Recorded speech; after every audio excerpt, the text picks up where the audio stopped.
Hello, I'm Paul Pape. This is number 0882, the Stuff File program with Peter Anthony Holder, and it comes to you right now. The following program is brought to you in living color. Now, it's time for an eclectic mix of interviews and some of the oddest news stories you'll ever hear. It's the Stuff File program with Peter Anthony Holder.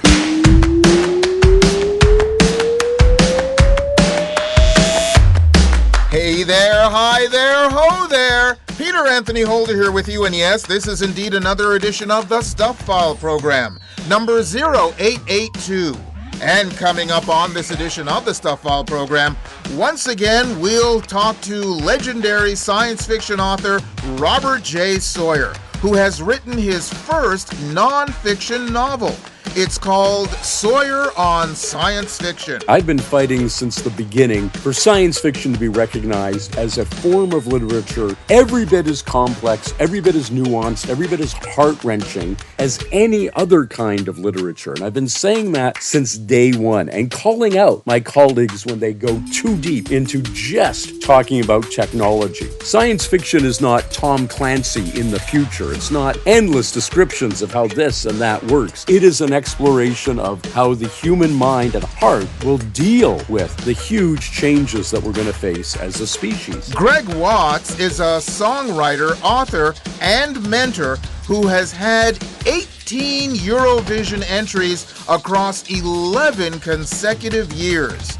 What's the secret to the success of a hit song? There's many times where you think there's going to be big success, you get a big artist, and then your songs are released with this big artist that we've been dreaming of for years, and then some reason it doesn't work. And it can be all sorts of reasons, right? The record label doesn't input, and you can find out later, many of them, but you don't know at the time. It could be that the songs weren't any good, but it's usually there's something wrong with the promotion. And even Eurovision itself, you have a great song, get there, and then something doesn't quite happen there. It's basically a big event where it's not just about the song. You need the singer, you need the stage show, you need everything to come together, and sometimes there's luck in that as well where things don't always come together. Stuart Nulman is in with another edition of Book Banter. Hi, I'm Stuart Nulman, and on Book Banter, the tribe has spoken as we look at 50 seasons of Survivor with Jeff Probst. So light up your torches, the Tribal Council begins soon on the Stuff File program. And there's lots and lots of Stuff File news, dad joke theater, Sir Dudley's Poetry Corner, a morning shower thought, and of course, an idiot of the day. The guests later, the person who told you this was show number 0882 was Paul Pape, who is a creative entrepreneur, TED talker, and author. He also runs Paul Pape Designs and was on the show back on number 0878, which you can go and listen to that one again. Thank you very much, Paul, for doing the guest slate on this edition of the Stuff File program, a show that is listener-supported, fan-funded radio that depends on you for our success. Join us at patreon.com to help make this show an even bigger and better radio experience. Well, let's get right to the stuff.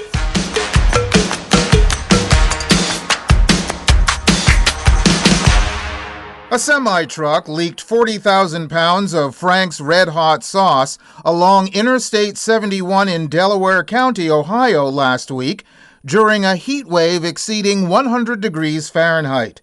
The sauce began leaking June 30th as the truck traveled north, leaving a trail firefighters followed to a nearby truck stop. Fire Chief Chris Kovach says crews contacted the Ohio EPA using containment pools and hazmat materials to prevent environmental damage. While the incident drew humor online, Kovach warned of real consequences. He said, "There are some cars, a lot of vehicles, that may have potentially been damaged.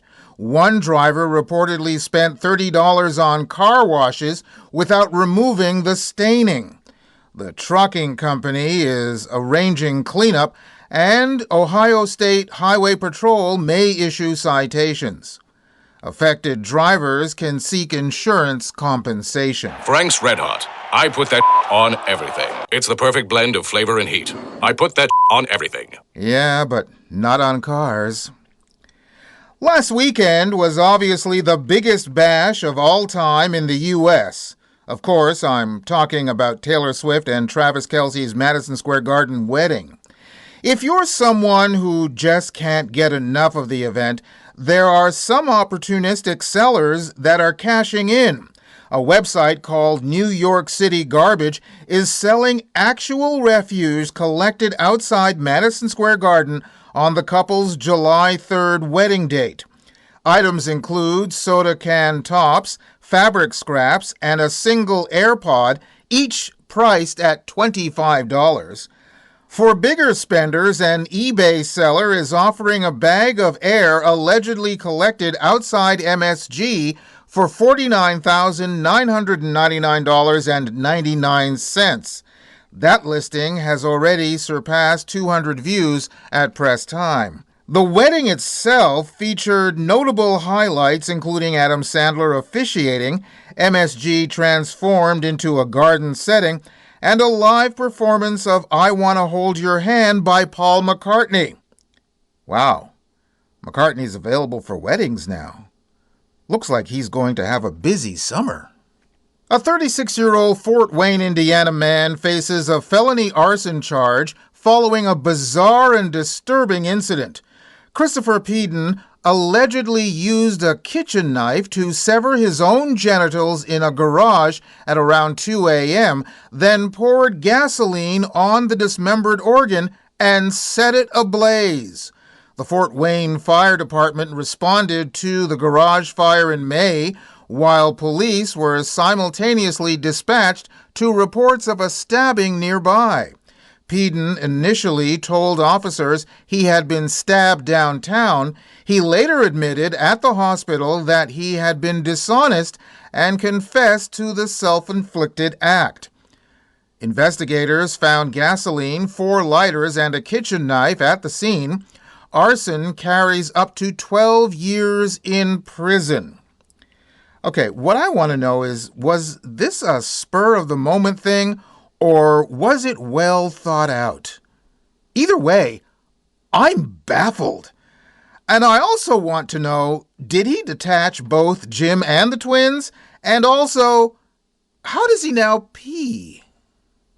And finally, in this section of Stuff File News, before we get to our first guest here in this edition of the Stuff File program with me, Peter Anthony Holder, a British Airways flight carrying up to 336 passengers was cancelled after multiple cabin crew members were allegedly too intoxicated to work following a night of heavy drinking in Barbados. The incident involved staff at a high-end resort the night before Sunday's BA 254 flight from Bridgetown to London. One attendant reportedly vomited at the bar, while another collapsed and had to be carried to his room. Eurocontrol data indicates the cancellation cost BA over $133,000 in hotels and transport for stranded passengers. 4 employees have since been suspended. British Airways says it is urgently investigating and expects the highest standards from staff. Well, as someone of Barbadian descent, I can attest that some foreigners can't handle the Bajan rum. Take your holiday seriously. British Airways Holidays. Atoll protected. Well, that British Airways commercial tag doesn't exactly hold up. Anyway, let's get to our first guest here in this edition of the Stuff File program, shall we? Robert J. Sawyer is back on the program, and he's here with something a little different. The premier Canadian science fiction writer has come out with his first non-fiction book. It's called Sawyer on Science Fiction. Robert joins us from Toronto via Riverside.com. Hi, Robert. Hey, Peter, how you doing? Just tickety-boo. Thanks very much for being on the program with us. Always a pleasure to talk to you, my friend. Thank you. Thank you. I have read several of your items on social media, and you're not one to either overpraise or pull your punches. Is this the idea where you got this book from? Well, you're absolutely right. I think a lot of people who are writers are afraid to take a stand on anything. What constitutes a good book? What constitutes a bad book? What constitutes a good reader? and what constitutes a bad reader. And I wanted to, stake my claim and say, this is what I believe. These are the hills that I'm willing to die on. You're also, though, someone who is in the public eye, and you need and you want to attract certain fans. Are you concerned about the idea of ruffling a few feathers? You said the key word there was the adjective, certain fans. I long ago gave up any idea that everybody in the world would love to read Robert J. Sawyer books. No author's books are appealing to every single person. Even my genre, which is science fiction, isn't appealing in terms of print, books and short stories to everybody, although almost everybody consumes it these days in film and television. So what I'm looking for not is the largest possible audience, but the most appreciative group of readers that I can find for the work that I do. So yeah, if I lose some people along the way here because I've taken some sharply worded opinions in Sawyer on science fiction, that's okay. There are other books they can read, other authors that they can follow, but the people for whom what I say resonates will feel even more connected to me as a writer, my work, and to the field that presumably they, as readers of science fiction, and I dearly love, science fiction. What was the gestation period before you decided to actually write this book? Or did you, at the time, just decide to write this book and wrote it? So this is mostly a compilation of material that I've written over the last 35 years about science fiction, going back to article in the 1980s for the Toronto Star, right up to stuff that I wrote just a couple of months ago. I've been commissioned over the years many times by Slate, by the journal Science, by the CBC, any number of places, to write something about science fiction or to review somebody else's science fiction work, including Margaret Atwood's, as I did in Maclean's and the Ottawa Citizen. And it was always in the back of my mind, maybe there's a market for all of this stuff when it gets compiled into a single volume.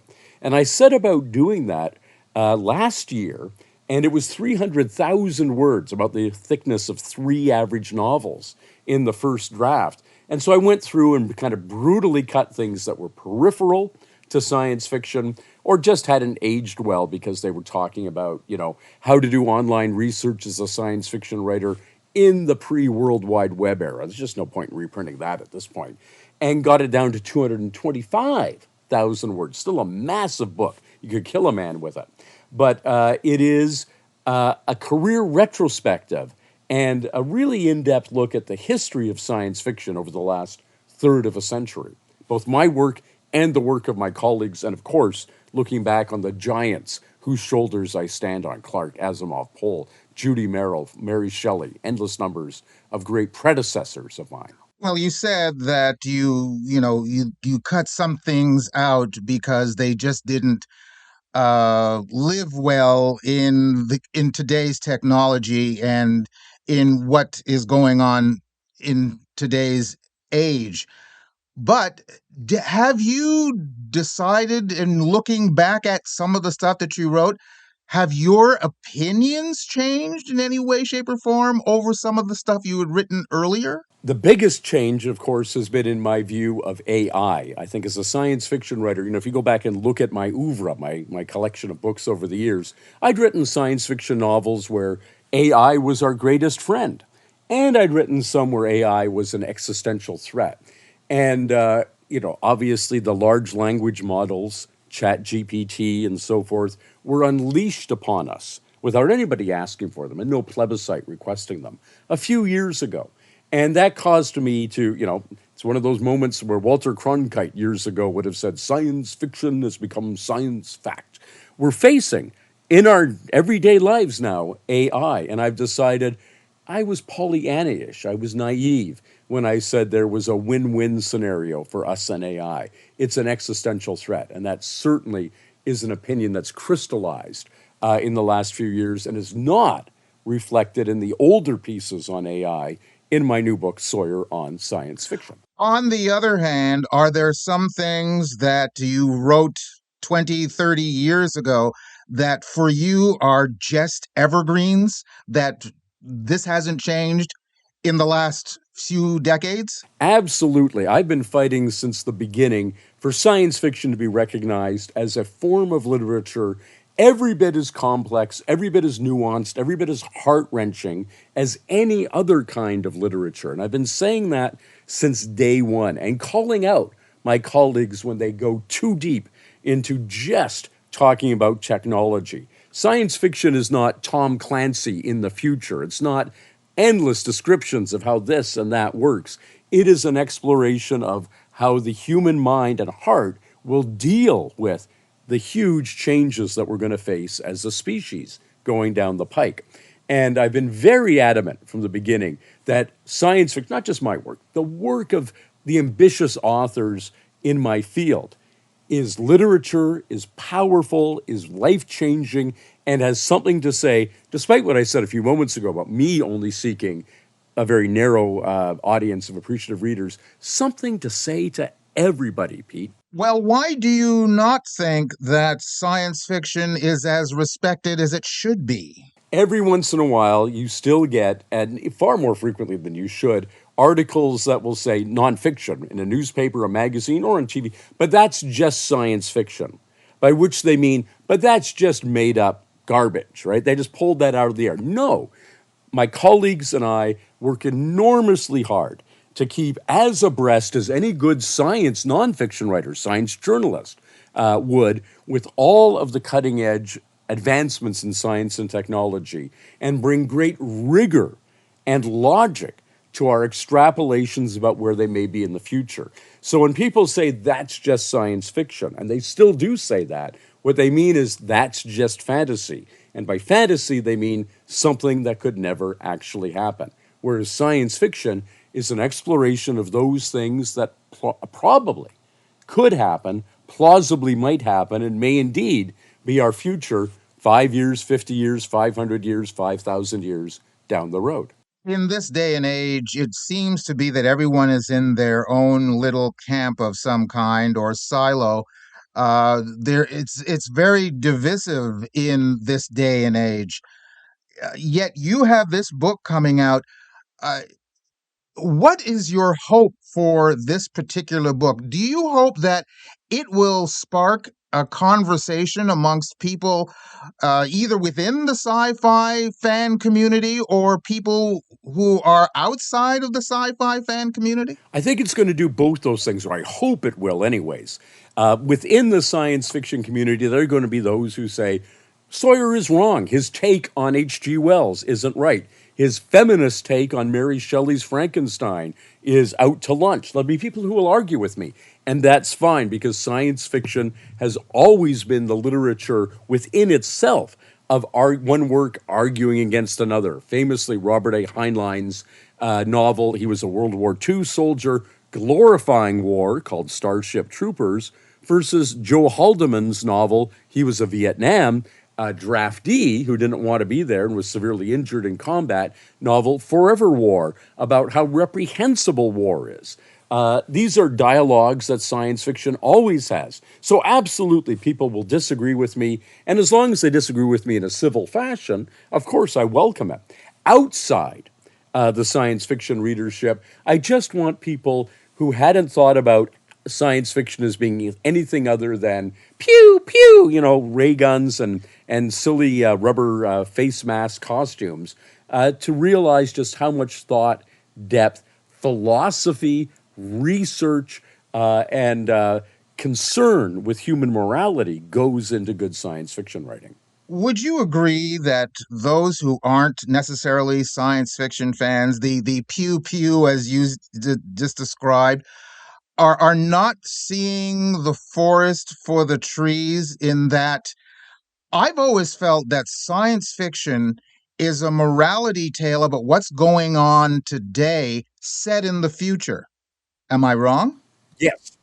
You're not wrong at all. In fact, if your science fiction film and television history was, of course, Twilight Zone and the original Star Trek, you know that very, very well. It's Star Wars and a lot of purely escapist entertainment that came after that that started confusing people. What is the moral of, the first episode of Star Wars? What is the deep philosophical thought that went into the second one? People will pull little things out of the air, but they weren't social comment. They weren't about preparing us for a tomorrow. In fact, they disclaimed that by all starting with a long time ago in a galaxy far, far away. They got nothing to do with the here and now or the likely yet to come.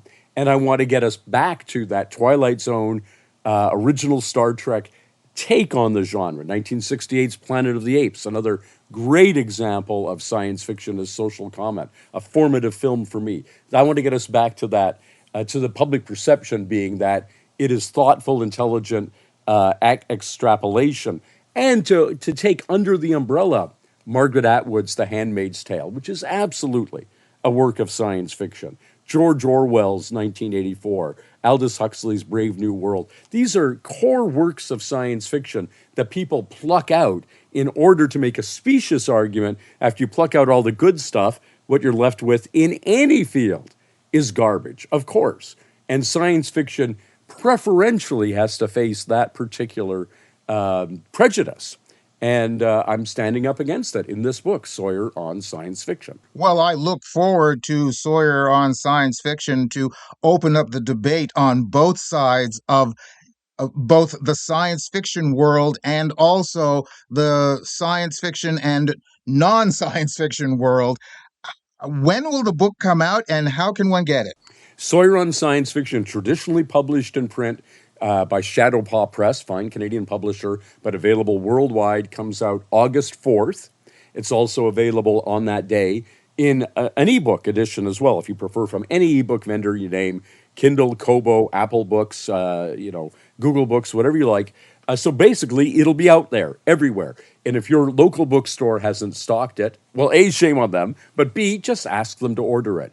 Any bookstore anywhere can order a book. You just give them the author's name and the title, and they look it up. They 2 clicks of a computer button, and they'll have a copy for you in a couple of days. But you'll find it in the major chain bookstores for sure, and online retailers. Robert, thank you once again for taking the time to be on the program with us. What an absolute pleasure, Peter. Thank you. So we say in the science fiction game, live long and prosper. Science fiction writer Robert J. Sawyer. His latest novel is Sawyer on Sawyer. You can go to our website at thestufffile.com to the page for this show number, which is show number 0882, and you'll find links to Robert's site. And also links to either Amazon.com or Amazon.ca, where you can order his book directly. You're listening to the Stuff File program with me, Peter Anthony Holder. And now, Dad Joke Theater. I entered the World Kleptomaniac Championship Tournament. I took gold, silver, and bronze. Join us again for another Stuff File program, Dad Joke Theater. There's still more guests, more news, and an idiot of the day coming your way on the Stuff File program. Stay tuned. The Stuff File program is a listener-supported, fan-funded radio show that depends on you for our success. Join us at patreon.com to help make this show an even bigger and better radio experience. Sign up and find out about our rewards program. Being a patron doesn't have to be a long-term commitment. There's absolutely no obligation. You could join today and end whenever you'd like. But the time we have your support would be so greatly appreciated. We'd also love to hear your thoughts about the show and even your ideas for rewards. Join us for the ride. Join us at patreon.com/thestuffileprogram. Does it feel to you like AI is taking over? That the bots are winning? That AI actually stands for alarmingly invasive? If you crave more human connection, reach out to friends, play with your children, call your mom, and do what you're doing right now. Listen to the radio. Radio is thankfully, imperfectly human. No ifs, ands, or buts. You're listening to the Stuff File program with Peter Anthony Holder. It's radio that's now gluten-free. And still to come on the program, we'll talk to singer, songwriter, author, and producer Greig Watts. Plus, Stuart Nulman is along with another edition of Book Banter. We still have a Sir Dudley's Poetry Corner and a morning shower thought, and of course, an idiot of the day. But we've got much more in Stuff All News right here, right now. I'm sure you've heard the saying that youth is wasted on the young. A Waymo self-driving car in California called police on two 15-year-old passengers allegedly drinking and firing toy guns during their ride. San Mateo police responded after Waymo reported the teens were drinking and shooting from the vehicle. The driverless car then pulled into a parking lot and waited for officers to arrive. Video footage showed police approaching the robotaxi with weapons drawn. The teens had been firing gel-filled Orbeez pellets from toy guns out of the moving vehicle. Police publicly scolded the teens on Facebook, noting that toy guns can cause injury and alarm, while acknowledging the situation would have been so much worse had they chosen to drive impaired instead.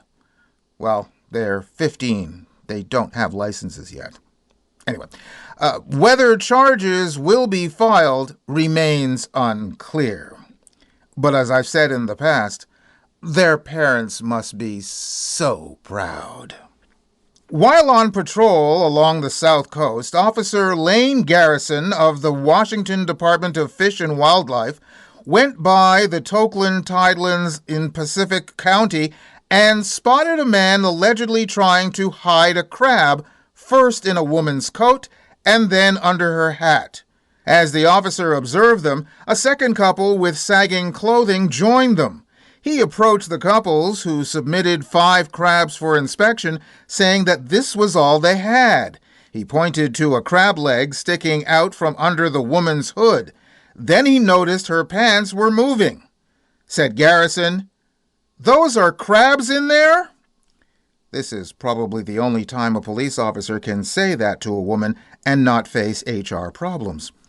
Anyway, Garrison also looked into her jacket, where there were extra pockets sewn in, and all were packed with crabs. A second officer arrived, and he spotted something too. He said, "Does she have crab in her bra?" She did. And again, no need to call HR. Despite insisting 6 different times that there were no more crabs, the officers continued to find more, at least 21 in all. All 4 were cited for harvesting undersized crabs, punishable by a fine of up to $1,000 and up to 90 days in jail, and for failing to submit their catch for inspection, punishable by a fine of up to $5,000 and up to a year in jail. Well, when it comes to the shell game, the house always wins. Most American commodity manufacturing long ago moved to Asia, but not Global Protection Corporation.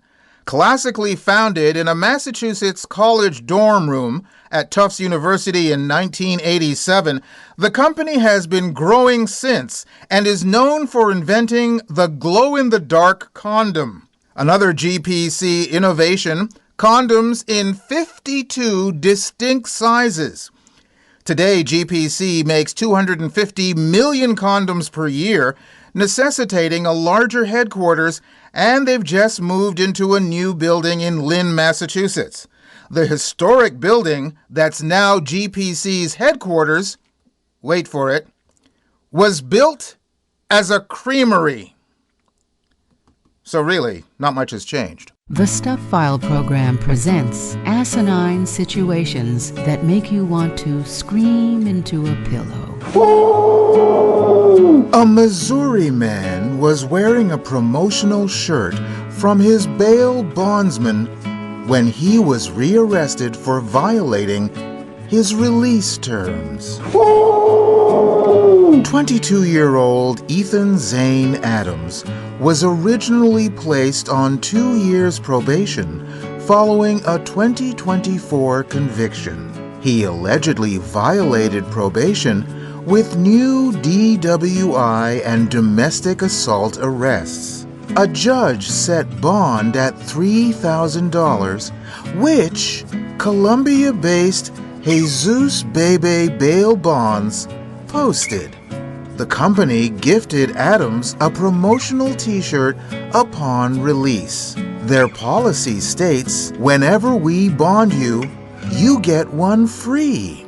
Adams skipped his June 24th hearing, prompting an arrest warrant. Deputies caught him a week later, and he posed for his July 2nd mugshot, still wearing the Jesus Bebe shirt. Adams now faces a $6,000 bond and no further help from Jesus Bebe bail bonds. Oh, so that means he doesn't get another free shirt.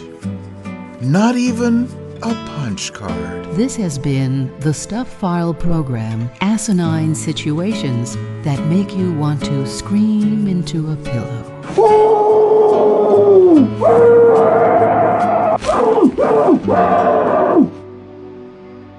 And now, this. The Stuff File presents Sir Dudley Piddly Havisham Sedgwick Smythe's Poetry Corner. There once was a girl named Yvette who played on a gold cornet. She blew such a blast, the neighbors ran fast and haven't stopped running quite yet. And let's get to our next guest here in this edition of the Stuff File program, shall we? Greig Watts is a songwriter, publisher, author, and mentor who has been involved in 18 Eurovision entries across 11 consecutive years, working with artists and songwriters from many countries in the world. He has also built songwriting camps across Europe. Greig joins us from the UK via riverside.com. Hi, Greig. Hi, Greg. Great to see you. Great to hear you. Thanks for being on the program with us. I want to go back a little bit because, first of all, your book, we should mention it, is called Keeping the Dream Alive. And it sounds like you've had some difficulties in the past with, dealing with your self-esteem, and that's what you want to help with a mentee. And I'm just curious to know, you've done 11 consecutive years in Eurovision. What was it like that first year? And were you apprehensive at all in that first year that you did it? I was excited more than apprehensive because I'd never done it before and I'd probably been trying for 10 years. So I was much more excited. I didn't know what to expect. And when I got there, it was one of these strange experiences. It was very big. It's like being at the Olympics. And to be honest, I just took it in my stride. We didn't do very well in that particular one, so that was the negative thing. But that for me, I always, if we don't do so well, I make sure I get back and go again, as you can see. Well, that brings my next point in that you didn't do that well in the first year. So in the subsequent year, what lessons did you take from that first year that helped you propel going on? Well, I've learned, over the years that really losing is just learning how to win. And I don't see losing as I've lost. I sort of see it as, we came, I don't know where we came. Out of 40 songs, we came 29th or something like that. So we always take that forward into the next year and always think, how do we learn? What do we learn from it? Each year is different. That particular year, we went from one artist up to two artists, so that was great. But we really learned that having the first year, we didn't really have the artist available. She had some mental health problems. She didn't do any publicity. We just all pulled together as a team that first year. But the second year, we learned having two really sort of active artists, that actually the first year it does really affect it if the artist can't be as present, I guess. Is there some sort of, for lack of a better term, dating ritual? How do you get together with the talent and you know that you want to work with them? Yes, dating ritual. I think it's been songwriting camps is the best thing to do. So we hosted our own songwriting camps. We invited people from all around the world and we invited artists. Some came, some didn't. And each year, the more success we have, the bigger the artist that comes, in a sense. And now we have people approach us instead of us approaching them. But it was really, we had to sort of reach out and say, look, we're going to spend a lot of money on doing a songwriting camp, come and join us. So we had to take that risk. But people did come, and slowly that grew. Well, let's talk about the songwriting camps, because there was a time back in music where there were songwriters and singers, and it just seems to be with time that more singers are also songwriters. When did that situation shift, and what is the difference between a singer-songwriter and just a singer? Yeah, I think it's been shifting backwards and forwards for years, because if you think Elvis wasn't writing songs, but the Beatles were, and then the Beatles wrote songs for other people, but then it also goes through stages where people didn't write so much and artists did. But I guess the last 10 years, we were pitching songs to artists in Eurovision, and then what's happened is over the last five years, it's been the artists want to come and they want to write their own songs. I think it's more about, it's reflecting the rest of the music industry. And the artist wants to be authentic. They don't necessarily want to sing a song that they haven't written themselves, or at least haven't been involved with. Saying this is what I want. So there's an element of authenticity is becoming really important in Eurovision as well as the other music industry. When you write a great song, how do you know that it's going to the right singer? Sometimes you don't.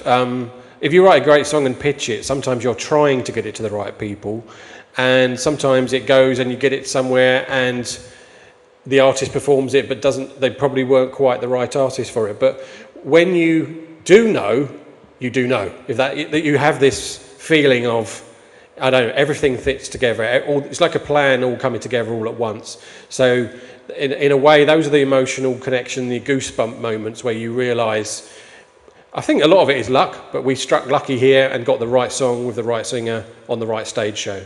As a songwriter, do you write to particular people, or do you write a song and then find the particular singer?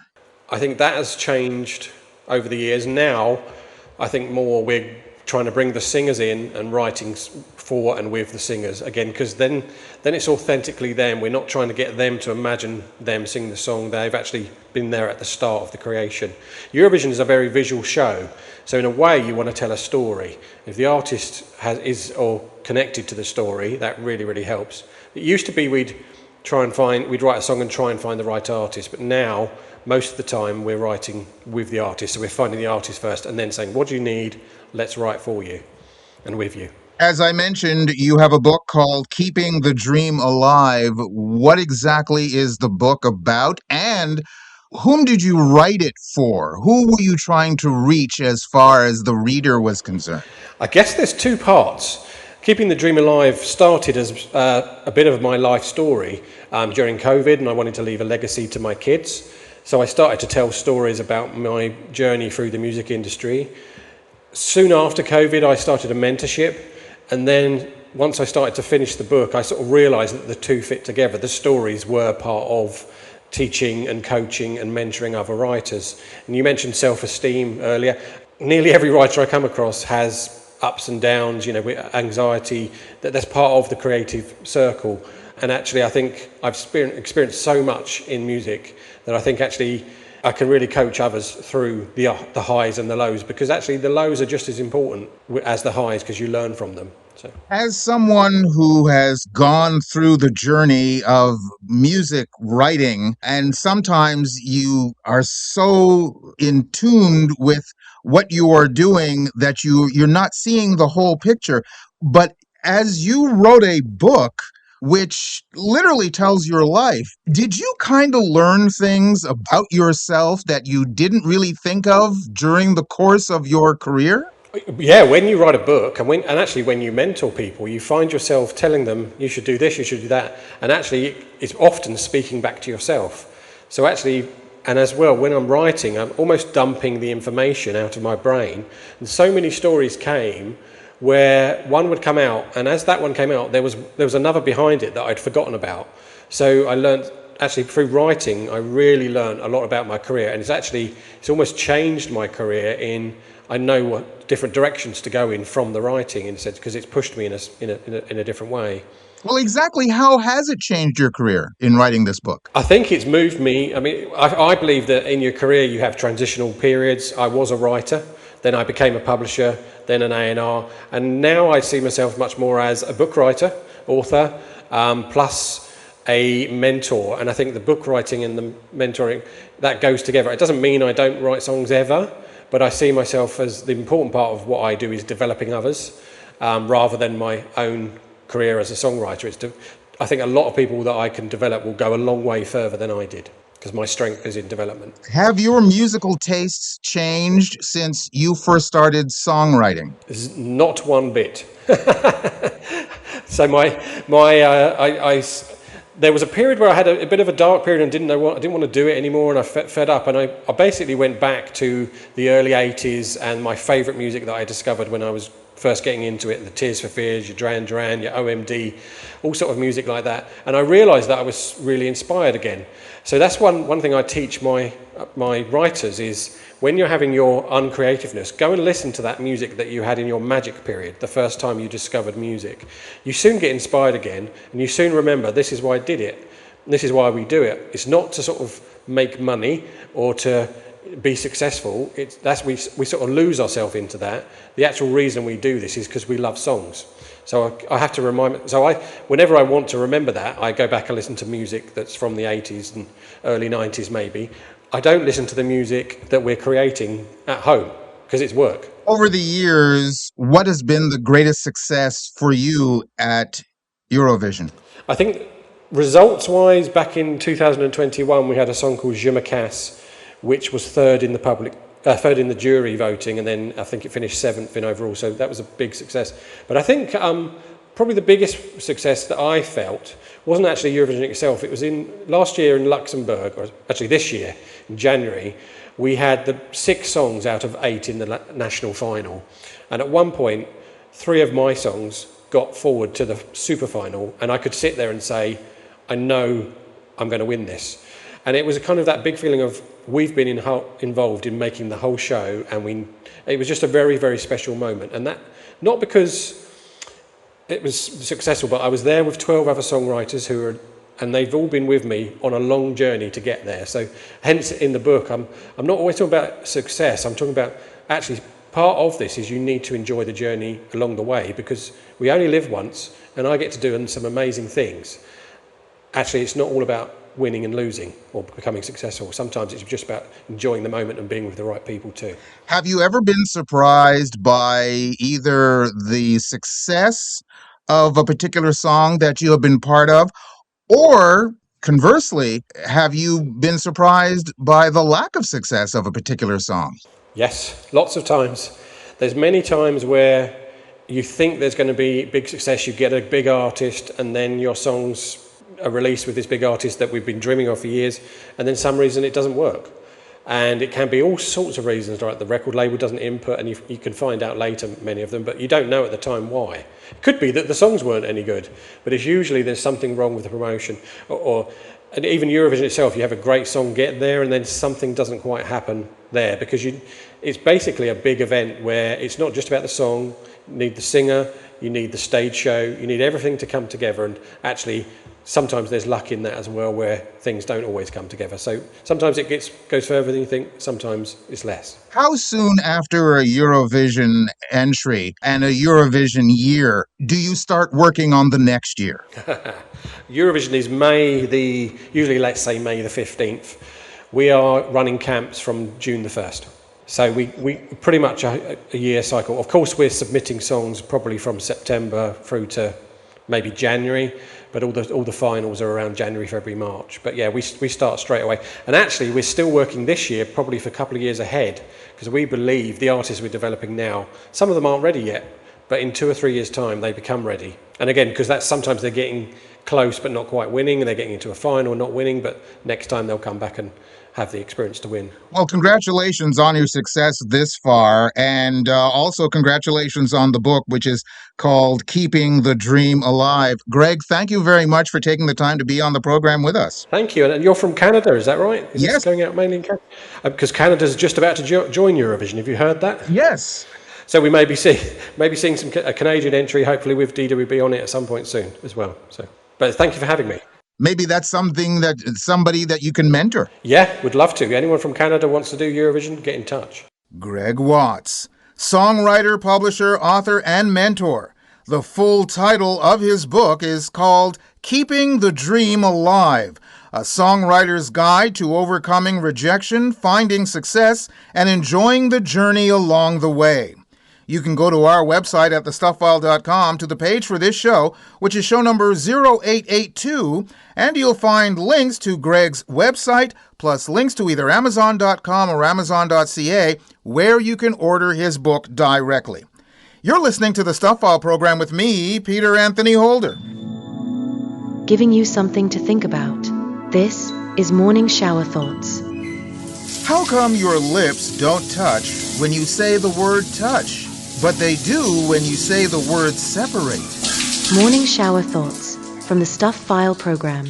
Got something for the mailbag? Drop Peter a line. He'd love to hear from you. Send your email to mailbag@thestufffile.com. And remember, stuff is spelled S-T-U-P-H. That's mailbag@thestufffile.com. Or catch up with him on Twitter or Facebook.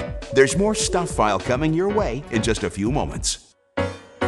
The Stuff File program is everywhere on several stations and on several platforms, including YouTube. The YouTube handle is youtube.com/@PeterAnthonyHolder-StuffFile. That's kind of long-winded, isn't it? Just go to YouTube and type out my name, Peter Anthony Holder. On YouTube, you'll find interviews, short vertical videos, and more. There's a lot to check out. Again, that's youtube.com/@PeterAnthonyHolder-StuffFile. Oh, for the love of God, just go to YouTube and type in my name.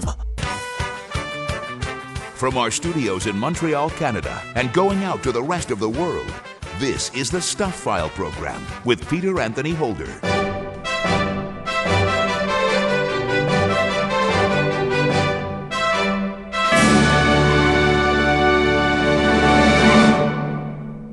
It's time to crack a spine. The Stuff File presents Book Banter with Stuart Nulman.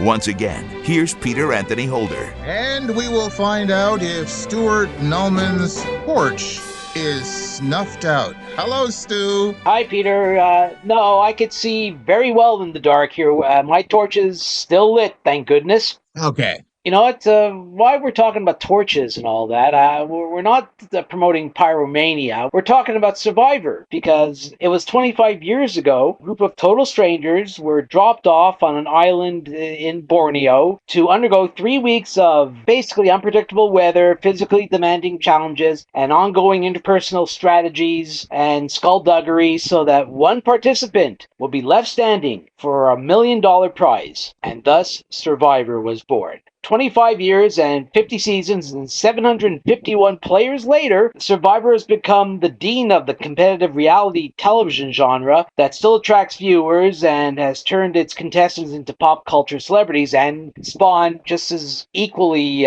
popular shows of that nature like The Amazing Race and Big Brother. One constant since season 1, 25 years ago, is Jeff Probst, the genial, patient host, the show's guiding force, and basically the face of Survivor. To commemorate this milestone in the show's history, Probst has put together a visually fascinating tribute in book form of 50 seasons of outwitting, outlasting, and outplaying, and it's called Survivor Forged in Fire. This very good coffee table book, it's a visually striking look into the features that has made Survivor is such a big hit show. There are the contestants and, the wide variety of people who've actually... I heard Lisa Welchel. Blair Warner from The Facts of Life was once a contestant on Survivor. The challenges, including the endurance challenge on Survivor Palau that lasted 12 hours. They were holding on to a huge bamboo pole floating in the water for 12 hours.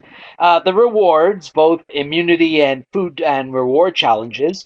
The unforgivable environment. There was one time there was a typhoon and they had to evacuate the entire cast for a day or two. The tree mail, tribal council, and of course, the moment of victory for the sole survivor. Now, some of the most revealing photos in the book are the ones that are behind the camera nature, which offers the impressive scope of this production. One of them that's really striking is usually when the contestants make their first encounter with Jeff Probst. It's usually on the beach of the place where the game is going to be taking place. This is on the first day. This time, you not only see Jeff and the contestants, but you see the whole crew, the medical teams, and the behind-the-scenes personnel that almost outnumber the contestants themselves. was. So it's quite an interesting story of contrast there. But fans of the show will love this book and will further their fascination with the show that put real people in difficult situations in unfamiliar territories in order to win $1 million for their sacrificial efforts. Have you watched the show at all, or are you a fan of the show? Yes, I've watched the first 15 seasons, and then I came back for seasons 49 and 50. So, yes, I was a regular viewer, and I came back to be a regular viewer. I watched the first 3 series. Yeah. I truly believe that this show is the decline of humanity as we know it. Well, I mean, look, that's why we like to banter about this, Peter. We have differing opinions. I mean, look, I gave myself a rest for about several years because I realized it was getting too routine. And then when a friend of mine said that it's been totally different since season 45, that's when I decided to give it another look. Yeah, I'm not going there. I've mentioned on several occasions, I've even interviewed several of the contestants. I love The Amazing Race. And I also believe that it has earned every single Emmy that it has won over the years. Yeah. Because bottom line, while there are arguments and disputes throughout the course of The Amazing Race, I just find that, with the exception of maybe 1 or 2 contestants over all of the years of Amazing Race, when they get to be eliminated on The Amazing Race, they are still grateful for the experience that they had. I just find that Survivor just brings out the worst in people. Well, yeah, it does do that. I mean, even after when a season is concluded, there are some contestants who are grateful for the experience because this is stuff that they wouldn't do normally. But there are those who carry a grudge and sometimes carry it too far. Yeah, I do agree with you with that, Peter. And with The Amazing Race, why they're so grateful is because they explore different countries around the world that they wouldn't normally do. And to be honest, some of the episodes or some of the seasons that, while I love The Amazing Race, have been a little less for me is the seasons that involve people who have been on Big Brother. And also, there were some Survivor contestants who've done The Amazing Race also. Exactly. And these people, I just find, be it Big Brother or Survivor, are truly despicable. Yeah, it's amazing what, how can I say, sometimes, when there's such a huge bounty up for grabs, yeah, sometimes you can get a little too cutthroat, actually. And there are some who, that I'll tell you this, who I think we're going to win, but get voted off because they're too good. The ones who you think, oh, well, they're going to be kicked out, they're going to be booted out, they end up being the champion. They end up winning the $1 million prize. So at least it's not predictable. There are surprises. But yeah, I mean, that's the world of unscripted TV for you. Anyway, what is this week's book? Again, a book that I will never see. Go ahead. Well, it's called Survivor Forged by Fire by Jeff Probst. It's published by Simon & Schuster, and it's $56. And what other books do you consider in this genre that you would like to mention? Well, I'm going to go with the premiere type of reality television before the competitive, unscripted type, game shows. Because, involve real people, not celebrities, average viewers. I want to mention one book about Jeopardy is The Definitive History called Answers in the Form of Questions by Claire McNear. I've read my share of Jeopardy books, and this one is head and shoulders above the ones that were put out beforehand. And also, Chuck Barris, not Confessions of a Dangerous Mind. That's sort of like a way out memoir. But he afterwards, about 10, 12 years later, Barris put out a bona fide memoir about his career as a game show producer called The Game Show King. A lot of fascinating insights on how he put together the newlywed game and the dating game, and some of the not so memorable, the Gong Show, and some of the not so memorable, like the $1.98 beauty contest. And again, this week's book, although I will never see it, is again... it's called Survivor Forged by Fire by Jeff Probst, published by Simon & Schuster, and it's $56. And how can we find you, sir? Well, you won't find me in the remote islands of Fiji. You'll find me in the pages of the Montreal Times, mtltimes.ca, or on my blog, stuartnulmansgrapevine.wordpress.com. Thank you very much, Stu. And now you could snuff out my torch, Peter. Oh, I've done that a long time ago. Stuart Nulman with another edition of Book Banter here on the Stuff File program with me, Peter Anthony Holder.